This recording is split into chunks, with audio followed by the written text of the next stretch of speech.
The old clock on the wall showed 11:47 p.m. when Lisa Martinez walked through the automatic doors of Mercy General Hospital. Her white sneakers squeaked against the clean floor as she made her way to the elevator. The smell of disinfectant filled the air, mixed with the faint scent of coffee from the nurse's station. Lisa pressed the button for the 4th floor and watched the numbers light up one by one. She was tired before her shift even started. This was her 3rd job this week. During the day, she worked at a small clinic downtown. In the afternoon, she cleaned offices in the business district. And now, from midnight to 8 in the morning, she took care of patients who could not take care of themselves. The elevator doors opened with a soft ding. Lisa walked down the quiet hallway, her footsteps echoing in the silence. The long-term care unit was always peaceful at night. Most patients were sleeping, and the few who were awake rarely made any noise. "Good evening, Lisa," said Carol Bennett, the night supervisor. Carol was a large woman with gray hair pulled back in a tight bun.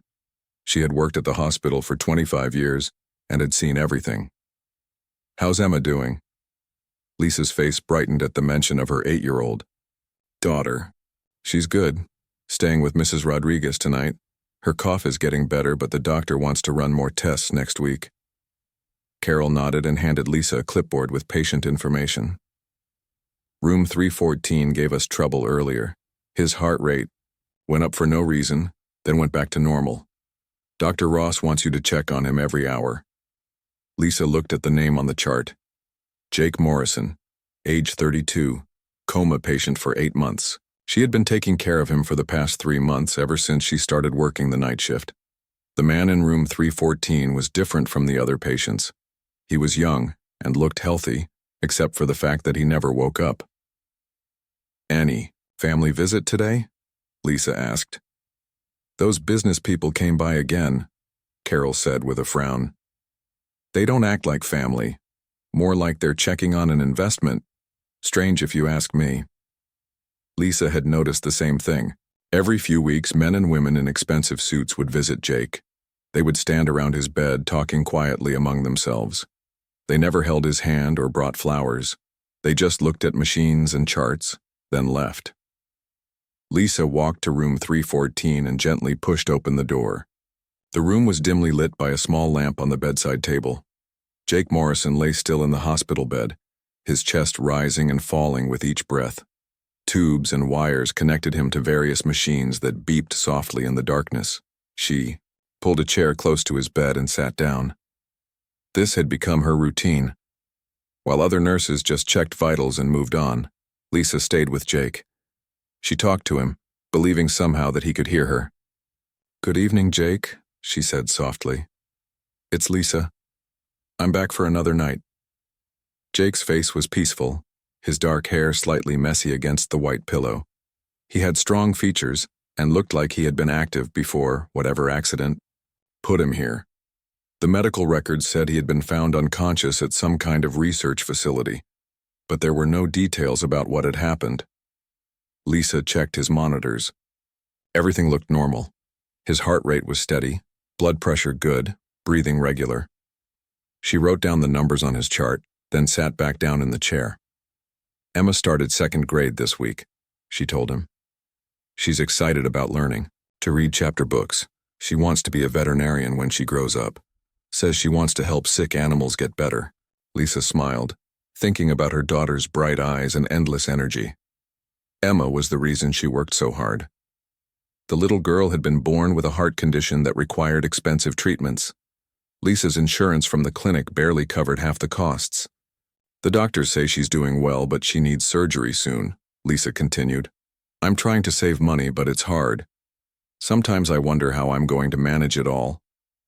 She reached into her purse and pulled out a small notebook. Inside were the lyrics to songs her grandmother had taught her when she was young. Her grandmother had come from Mexico and knew many beautiful folk songs about love, family, and hope. "My grandmother used to sing to me when I was scared," Lisa said. "She told me that music could heal hearts and make people strong. I think she was right." Lisa began to sing softly in Spanish, her voice gentle and warm. The song was about a mother bird who sang to her babies to keep them safe from storms. Her grandmother had sung it to her during thunderstorms when she was little. As she sang, something strange happened. The beeping from Jake's heart monitor changed slightly, becoming more rhythmic, almost matching the melody of her song. Lisa didn't notice because she was focused on the words, remembering her grandmother's loving voice. When the song ended, she switched to English and sang a lullaby she often sang to Emma. Her voice filled the quiet room, mixing with the soft sounds of the medical equipment. Outside, the city slept, but inside room 314, Lisa's music created a bubble of peace and warmth. "I don't know if you can hear me, Jake," she said when the song finished. "But I want you to know that someone cares about you. Someone believes you're still in there, fighting to come back." She stayed with him for another 20 minutes talking about her day, her hopes for Emma's future, and her dream of someday becoming a doctor herself. She had started college years ago but had to quit when Emma was born. Maybe someday she would finish her degree. As she prepared to leave for her next patient check, Lisa touched Jake's hand gently. His skin was warm, and for just a moment, she thought she felt his fingers move slightly. But when she looked closely, his hand was still. "I'll be back in an hour," she promised. "Sleep well, Jake." Lisa left the room and continued her rounds. She checked on 12 other patients, giving medications, adjusting pillows, and making sure everyone was comfortable, but her thoughts kept returning to the man in room 314. There was something about him that felt different, like he was waiting for something or someone. What Lisa didn't know was that deep inside his unconscious mind, Jake Morrison had heard every word she sang. Her voice was the only thing keeping him connected to the human world as his consciousness fought a battle that could determine the fate of all humanity. Deep inside his mind, Jake Morrison was drowning in darkness. For 8 months he had been trapped in a place between sleep and waking, where thoughts moved like thick honey and memories felt like distant dreams. His body lay still in the hospital bed, but his consciousness fought a war that no one could see. The darkness was not empty. Strange whispers filled his mind, speaking in a language that was not quite human. Cold thoughts tried to push their way into his brain, bringing images of vast ships floating in empty space and beings with eyes like black holes. These alien thoughts wanted to make him forget who he was, to turn him into something else entirely. But every night, a voice cut through the darkness like a warm light. Lisa's voice. When she sang to him, the cold whispers grew quiet. Her songs built walls around his human thoughts, protecting them from the alien influence that tried to consume his mind. Jake had not always been in this terrible place between worlds. 3 years ago, he had been the young founder of Morrison Dynamics, a company that built advanced technology for the government. Most people thought his company made computer systems and communication devices. They did not know the real truth. The truth was that Morrison Dynamics was part of humanity's secret defense against visitors from space. Not the friendly kind that people hoped for in movies, but the dangerous kind that wanted to take over Earth, without anyone knowing it was happening. The aliens called themselves the Dominion. They did not use guns or bombs to conquer worlds. Instead, they found ways to control the minds of important people: presidents, generals, scientists, business leaders. Once they controlled enough powerful humans, they could make decisions that would slowly weaken Earth's defenses. Jake had volunteered to test a new device that was supposed to help humans understand how the alien mind control worked. The device was built from technology taken from a crashed Dominion ship. Scientists thought it would let humans see into alien thoughts without being affected by them. They were wrong. The moment Jake put on the neural interface helmet, alien consciousness flooded into his mind like ice water. The Dominion had been waiting for someone to make this connection. They poured their cold thoughts into his brain, trying to overwrite his human memories and emotions. Jake's body collapsed, and he fell into the coma that had trapped him for 8 months. But his mind remained awake, fighting against the alien influence every second of every day. The battle was exhausting, and he was losing ground slowly, until Lisa started singing to him. Her voice was different from anything the aliens understood. They knew about power and control, about fear and domination, but they had never encountered something like Lisa's gentle songs about love, hope, and caring for others. The alien thoughts could not process her kindness or understand her compassion. Every night when Lisa sang, Jake felt stronger. Her lullabies reminded him of his own humanity. Her stories about her daughter Emma showed him what humans fought to protect. Her dreams of becoming a doctor, despite all her struggles, proved that humans never gave up, even when things seemed impossible. Tonight, as Lisa sang a Mexican folk song her grandmother had taught her, Jake felt something change. The melody created patterns in his mind that the alien thoughts could not break.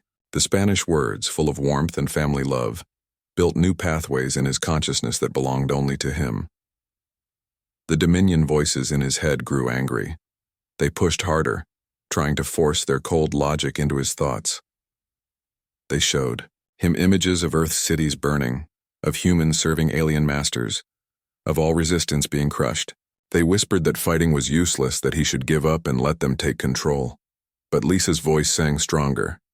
She switched to English and sang about a mother's love for her child, about working hard to protect the people you care about.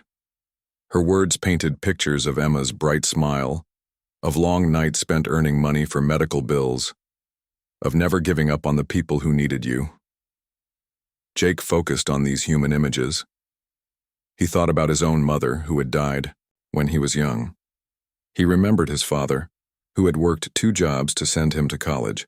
He thought about the scientists and soldiers who trusted him to help protect Earth, even though they might never know his name. The alien thoughts tried to twist these memories, to make them seem weak and foolish. The Dominion whispered that emotions made humans vulnerable, that caring about others was a mistake that would lead to destruction. But Jake realized something important. The aliens were wrong. Human emotions were not weakness. They were strength. Love made people fight harder. Hope made them keep going when everything seemed lost. Compassion made them protect others, even strangers like Lisa protecting him.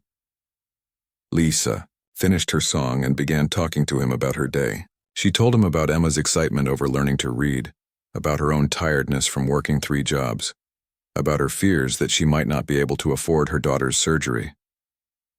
As she spoke, Jake felt the alien influence weaken.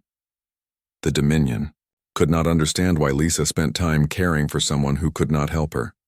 They could not process her kindness to a stranger, or her gentle touch on his hand when she checked his pulse. "I know you're in there somewhere, Jake," Lisa said softly. "I can feel it. You're fighting something, aren't you? You're trying to come back." Jake wanted to answer her, to tell her she was right, to warn her about the danger that threatened all of humanity. But his voice was trapped behind walls of alien ice. All he could do was listen and feel grateful for her presence. Lisa stayed longer than usual that night. She sang 3 more songs and told him about her dreams of finishing medical school. Her voice was tired but determined, full of the same strength that was helping him fight the battle in his mind. When she finally left to check on other patients, Jake felt the Dominion thoughts trying to creep back in. But something had changed. Lisa's songs had built new defenses in his mind, stronger than before. The alien whispers seemed quieter, less certain. For the first time in 8 months, Jake Morrison dared to hope that he might win this invisible war. Not because he was strong or smart or rich, but because a tired nurse had shown him the power of simple human kindness. The battle was far from over, but Lisa's voice had given him something the aliens could never take away. She had reminded him why humanity was worth fighting for. 2 weeks later, Lisa's world began to fall apart. She was sitting in Dr. Peterson's office at the Children's Hospital, holding Emma's small hand while the doctor explained the test results. The words seemed to echo in the small room. Emma's heart condition was getting worse. She needed surgery within the next month, or the damage might become permanent. "How much will it cost?" Lisa asked, though she was afraid to hear the answer. "The total cost will be around $60,000, Dr. Peterson said gently. "Your insurance will cover about $30,000. I know it's a lot, but we have payment plans available." Lisa felt dizzy. $30,000. She made $12 an hour at the clinic. 15 at the cleaning company and 18 during her night shifts at the hospital. Even working all 3 jobs, it would take her years to save that much money. "How long do we have to decide?" she asked.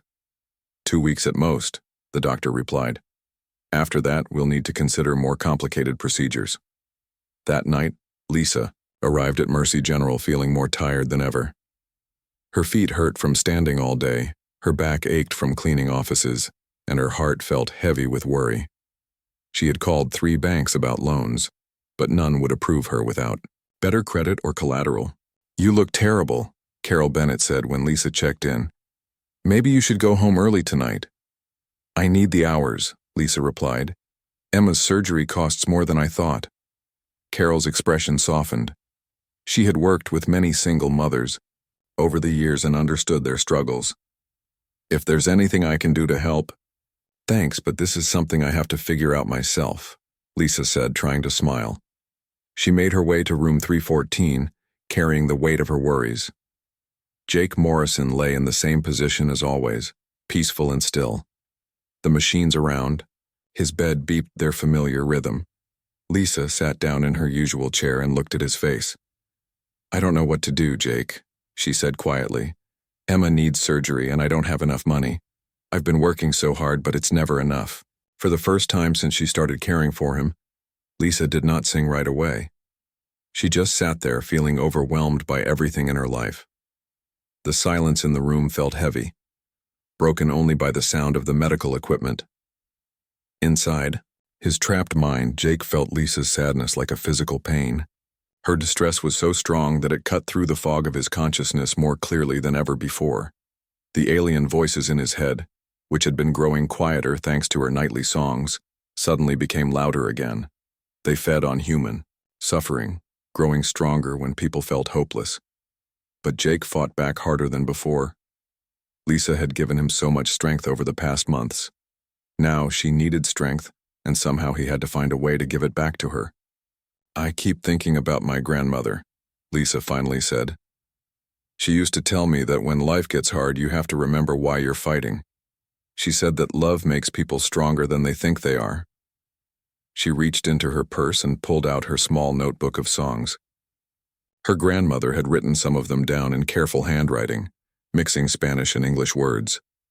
Lisa had memorized most of them, but she liked looking at her grandmother's writing. "My grandmother cleaned houses for rich families," Lisa continued. "She worked 16 hours a day sometimes, but she never complained. She said every song had power, every kind word mattered, every small act of love could change the world." Lisa began to sing one of her grandmother's favorite songs. It was about a woman who worked in the fields all day to feed her children. The song said that her hands might be rough and her back might be sore, but her heart was strong because love lived there. As she sang, something strange happened in Jake's room. The monitors around his bed began to show different patterns. His brain waves, which had been flat and steady for months, started to spike in rhythm with Lisa's voice. His heart rate increased slightly, not in distress but in response to something. Lisa did not notice the changes on the machines. She was focused on the song, thinking about her grandmother's wisdom and her own determination to save Emma. But, down the hall, Dr. Kevin Ross was reviewing patient charts when he noticed unusual readings from room 314. Dr. Ross was a young neurologist who had been following Jake's case since he arrived at the hospital. The mysterious circumstances of Jake's condition puzzled him. Most coma patients showed some kind of brain activity or gradual decline. Jake's patterns had remained mysteriously stable, as if something was keeping his mind active. He walked quickly to room 314 and quietly opened the door. Lisa was still singing, her voice soft and full of emotion. Dr. Ross looked at the monitors and could not believe what he saw. Jake's brain activity was higher than it had been in months, and the patterns were complex, almost like he was responding to Lisa's voice. When Lisa finished her song, Dr. Ross stepped into the room. "Excuse me, Lisa, I'm sorry to interrupt, but I need to check something." Lisa stood up quickly, worried that she had done something wrong. "Is everything okay? Did I disturb him?" "Not at all," Dr. Ross said, studying the monitors carefully. "Actually, I think you might be helping him. His brain activity increases every time you're here. Have you noticed anything different about him lately? Lisa looked at Jake's peaceful face. Sometimes I think his hand moves a little when I touch it, and his breathing seems to change when I sing. But I thought I was imagining things. Dr. Ross made notes on his tablet. You're not imagining anything. There's definitely something happening. Here, how long have you been singing to him? Since I started working nights 3 months ago, Lisa said. My grandmother taught me that music could heal people. I know it sounds silly, but I believe he can hear me. It doesn't sound silly at all, Dr. Ross replied. Music therapy has shown real results with coma patients. But what you're doing seems to be working better than anything we've tried. He paused and looked at Lisa thoughtfully. I'm going to recommend that you spend more time with Jake, if you're willing. I think your presence might be the key to helping him recover. Lisa felt a spark of hope for the first time that day. Do you really think he might wake up? I think there's a better chance than we originally thought, Dr. Ross said. Whatever you're doing, please keep doing it. After the doctor left, Lisa sat back down beside Jake's bed. She felt less alone somehow, knowing that someone else believed her efforts mattered. She reached out and gently took Jake's hand. Did you hear that, Jake? The doctor thinks you're getting better. I'm going to keep singing to you, keep talking to you, no matter what happens with Emma's surgery or anything else. Deep in his mind, Jake felt her words like sunlight breaking through clouds. The alien voices tried to tell him that Lisa was wasting her time, that human connections were meaningless, that he should give up fighting. But her determination gave him new strength. Lisa began to sing again, this time a song about hope that never dies, even in the darkest times. As her voice filled the room, Jake Morrison gathered his strength for the final battle that would determine not just his fate, but the future of humanity itself. It was 3 in the morning when everything changed. Lisa sat beside Jake's bed singing the lullaby she used to sing to Emma when her daughter had nightmares. Her voice was tired and sad because earlier that day the bank had refused her loan application. Emma's surgery was scheduled for next week and Lisa still did not have the money. Sleep now, my little one. Sleep without fear, she sang softly. Tomorrow will bring us a bright new day here. The song was simple, just a mother's promise to keep her child safe from the scary things in the world. Lisa's grandmother had sung it to her, and now she sang it to both Emma and Jake, hoping it would give them both peace. Inside Jake's mind, the lullaby created something the alien voices had never experienced before. The melody wrapped around his consciousness like a warm blanket, and for the first time in 8 months he felt completely safe. The cold whispers of the Dominion suddenly seemed small and far away. The alien thoughts tried to fight back, pushing harder than ever before. They filled his mind with images of Earth burning, of humans serving as slaves, of Lisa and Emma being hurt. But Jake pushed back with equal force, holding on to the feeling of protection that Lisa's song created. No, he said inside his mind. You cannot have this world. You cannot have her. The battle raged inside his consciousness. Human warmth against alien cold, love against conquest, hope against despair. Lisa's lullaby gave him the strength he needed to fight, each note building walls that the Dominion could not break. Suddenly, Jake's eyes opened. Lisa stopped singing in shock. She had been looking down at her notebook, and when she looked up, Jake Morrison was staring directly at her. His eyes were clear and focused, not confused like most patients who wake up from long comas. Lisa, he said, his voice rough from months of silence. You saved me. Lisa dropped her notebook and grabbed the call button for the nurse. Don't try to talk, you've been asleep for 8 months. I need to get the doctor. Wait, Jake said, reaching out weakly to touch her hand. I know about Emma. I know about the surgery. I can help. Lisa froze. How could he know about Emma? She had talked about her daughter while he was unconscious, but patients in comas were not supposed to remember things like that. How do you know about my daughter? She asked carefully. I heard everything, Jake said, struggling to sit up. Every song, every story, every worry you shared with me. Your voice was the only thing that kept me human. Kept you human? What do you mean? Jake looked at her seriously. My name is Jake Morrison, and I'm not just any patient. I own a company called Morrison Dynamics. We build technology to protect Earth from visitors who want to hurt us. Lisa stared at him. She had heard of Morrison Dynamics. It was one of the biggest technology companies in the world. But Jake looked so young, maybe only a few years older than her. I don't understand, she said. The accident that put me in the coma wasn't really an accident, Jake explained. I was testing a device that was supposed to help us understand alien technology, but the aliens were waiting.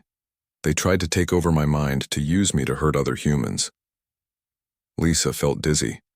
This sounded like something from a science fiction movie, not real life. Aliens? Are you serious?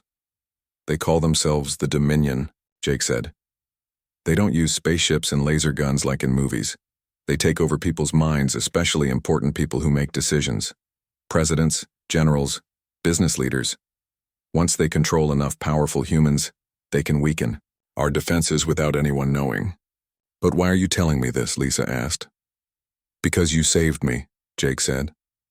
For 8 months their voices were in my head trying to make me forget who I was.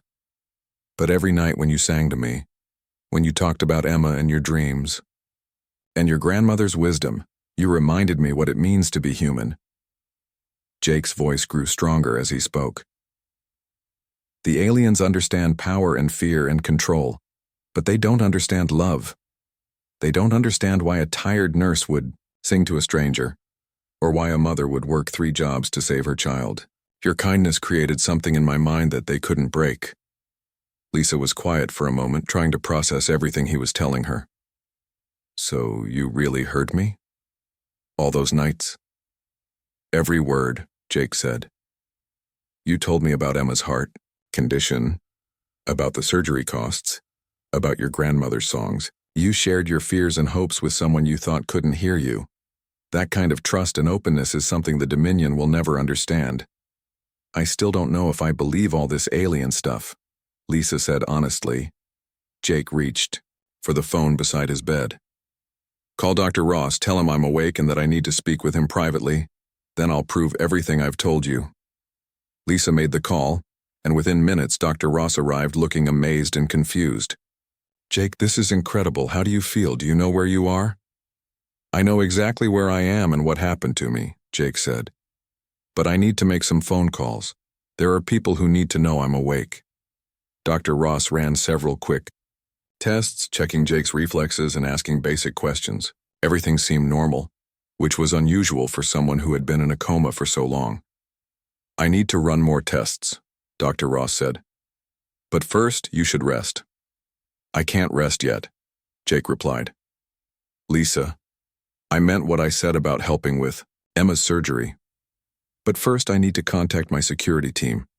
The people who have been visiting me aren't really my family.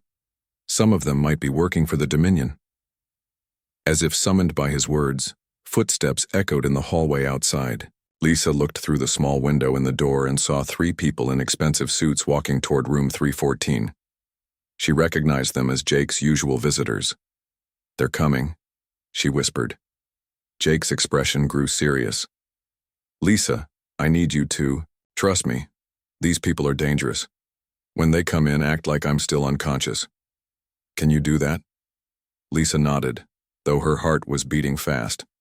She quickly moved back to her chair and picked up her notebook, pretending to read while Jake closed his eyes and tried to look unconscious. The door opened and the 3 visitors entered quietly. Lisa recognized the tall man with gray hair who usually did most of the talking. Tonight his eyes looked different somehow, colder and more calculating than before. Any changes tonight? The man asked Lisa. No, sir, same as always, Lisa replied, trying to keep her voice steady. The man walked closer to Jake's bed and stared down at him for a long moment. His brain patterns have been different lately. The readings show increased activity. One of the women with him nodded. The neural pathways are rebuilding. He's fighting the integration process. Lisa didn't understand what they were talking about, but she could feel the tension in the room. These people definitely were not Jake's family, and they were talking about him like he was some kind of experiment. The gray-haired man looked directly at Lisa. You've been spending a lot of time with this patient. What exactly do you do during your visits? I just check his vital signs and make sure he's comfortable, Lisa said, hoping they couldn't hear how nervous she was. Nothing else? No talking, no unusual activities? Lisa shook her head, but the man continued to stare at her with those cold eyes. She had the feeling he knew she was lying, and that scared her more than anything Jake had told her about aliens and mind control. Jake lay perfectly still, but Lisa could sense the tension in his body. Whatever was about to happen, she knew their lives were about to change forever. The gray-haired man stepped closer to Lisa, his cold eyes studying her face. I think you're lying to me, nurse. Our monitoring equipment shows that brain activity in this room increases significantly during your shifts. What are you really doing? In here? Lisa's mouth felt dry, but she tried to stay calm. I don't know what you mean. I just do my job. Your job, the man repeated slowly. Tell me, how much do you know about neural resonance patterns? I don't know what that means, Lisa said honestly. The woman beside him pulled out a tablet and showed the screen to her companion. The readings are definitely linked to her presence. Look at these spikes during the time she's been here. Lisa glanced at Jake, who was still pretending to be unconscious. She could see his jaw muscles tense slightly, and she knew he was preparing for something.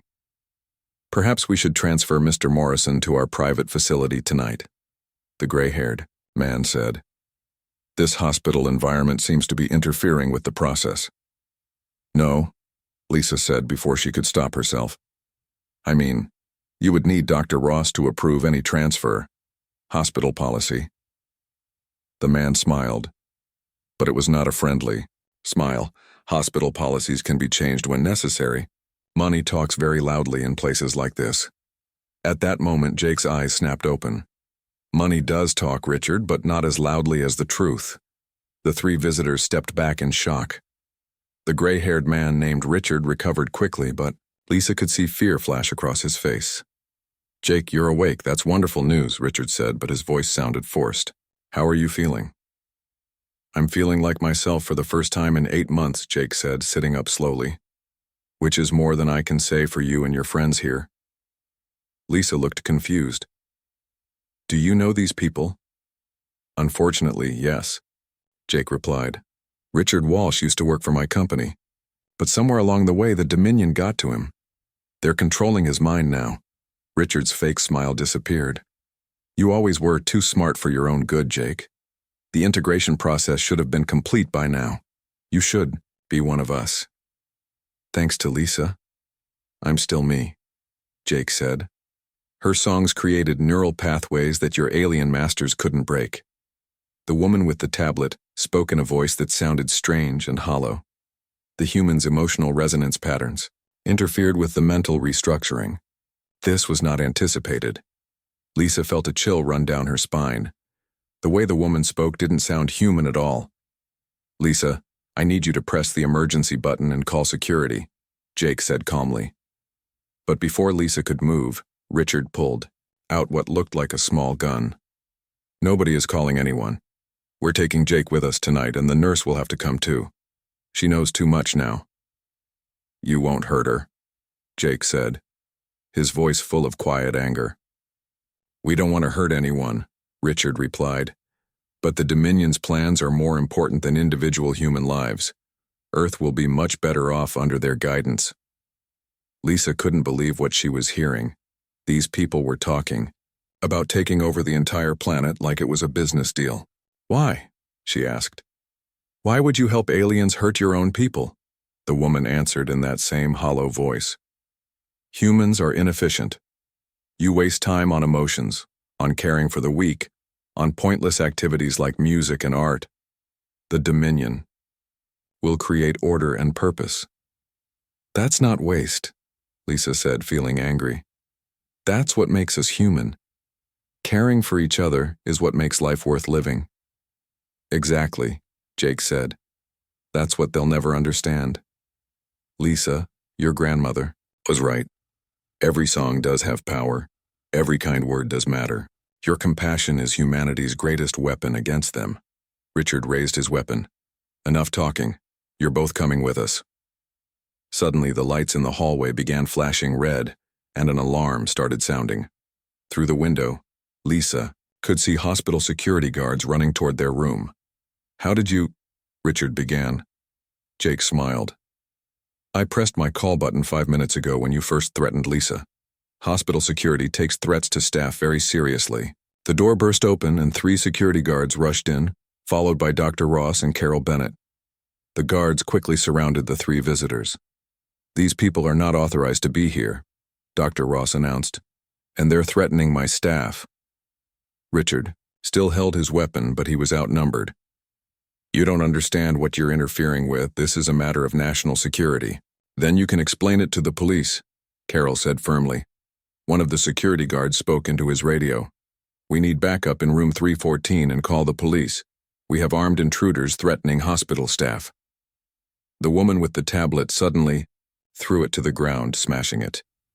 "The mission is compromised. Retreat protocols are now active." She and the 3rd visitor moved toward the window, but they were on the 4th floor. Lisa thought they were trapped, but then something impossible happened. Both of them simply vanished, like they had never been there at all. Richard was left alone, still holding his weapon but looking confused and frightened. "Where did they go?" "They left me behind." Jake looked at him with something like pity. "The Dominion doesn't care about the humans they control, Richard. You were useful to them, but now you're not. They've abandoned you."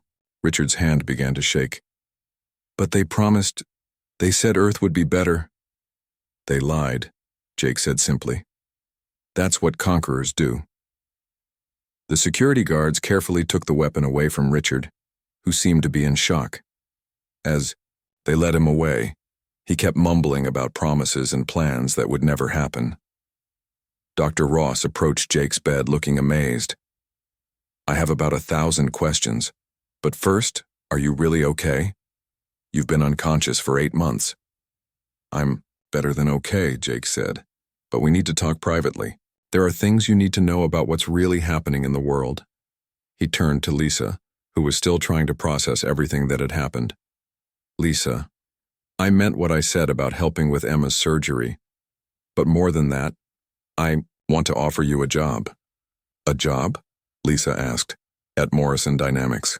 What you did for me, the way you used music and compassion to fight alien influence, that's exactly what humanity needs right now. You proved that our emotions and connections aren't weaknesses.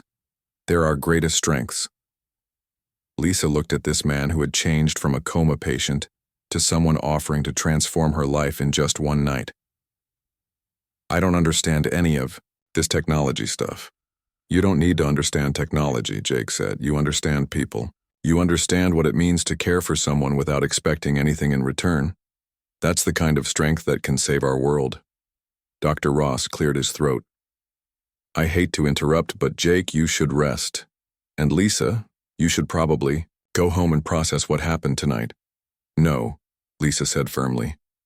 "If what Jake says is true, if there really are aliens trying to control people's minds, then Emma isn't safe. None of us are safe." Jake nodded. "She's right.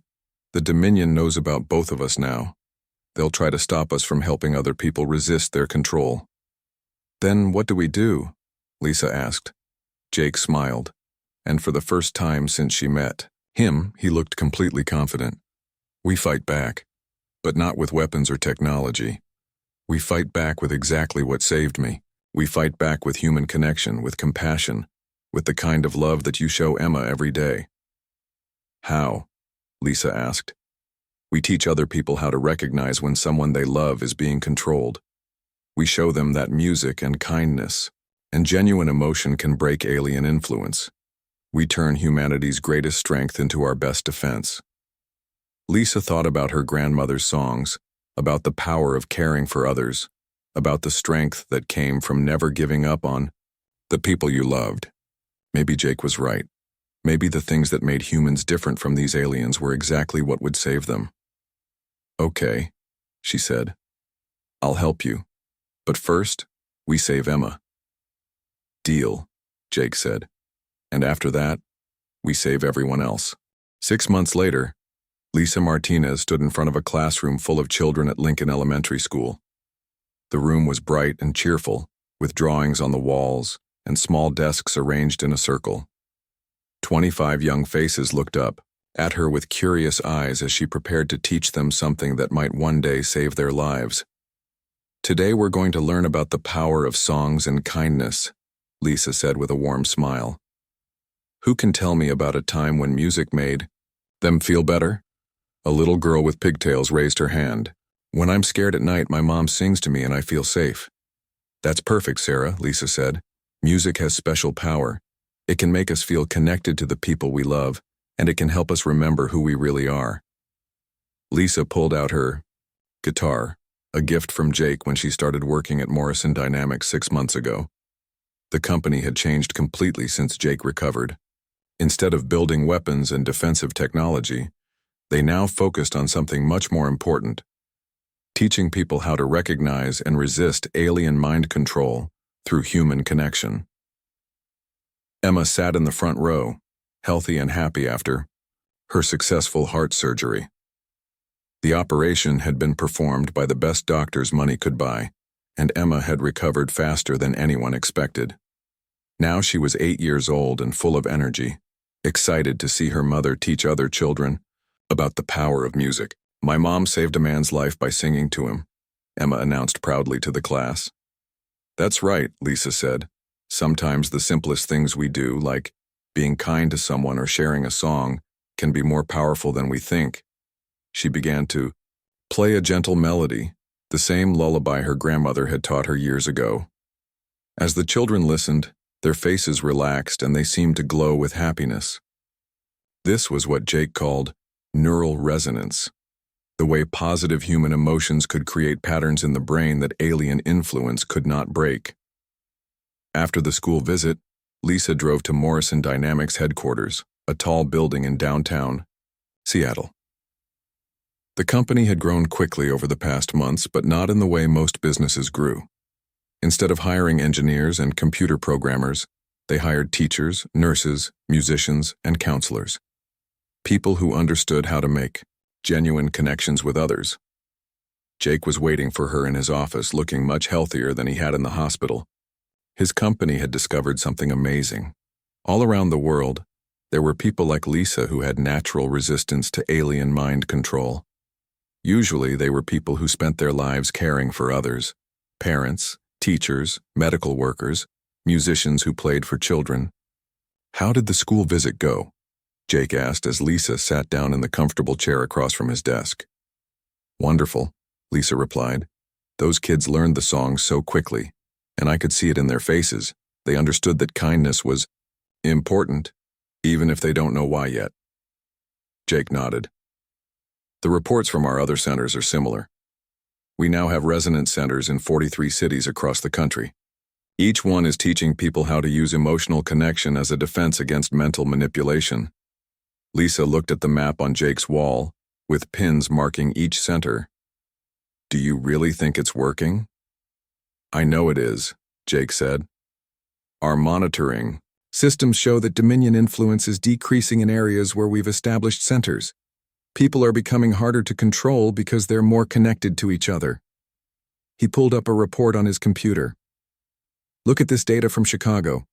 Before we opened the center there, we detected 12 cases of possible alien influence among city officials. Now there are only 3, and those people are showing signs of breaking free." Lisa smiled. "My grandmother would be proud. She always said that love was the strongest force in the universe." "She was right," Jake said. "The Dominion has tried to take over hundreds of worlds, and they always succeed the same way. They isolate people, make them suspicious of each other, and then control them individually. But they never encountered a species that fights back with compassion." There was a knock on the door, and Tony Garcia entered. Tony was Jake's head of security, a former soldier who had helped design the defense strategies for the resonance centers. But unlike traditional security, Tony's job was to protect people by teaching them how to stay connected to their humanity. "We have news from Washington," Tony announced. 3 more senators have broken free from Dominion control.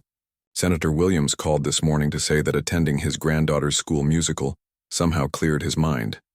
He remembers everything now.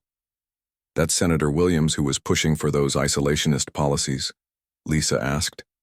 The same. One, Tony confirmed. Turns out he was being controlled for almost 2 years. But one evening of watching children sing and seeing families laugh together was enough to break the alien influence. Jake leaned back in his chair, looking satisfied. The Dominion never understood that humans get stronger when we're together, not weaker. They thought our emotions made us vulnerable, but it's the opposite.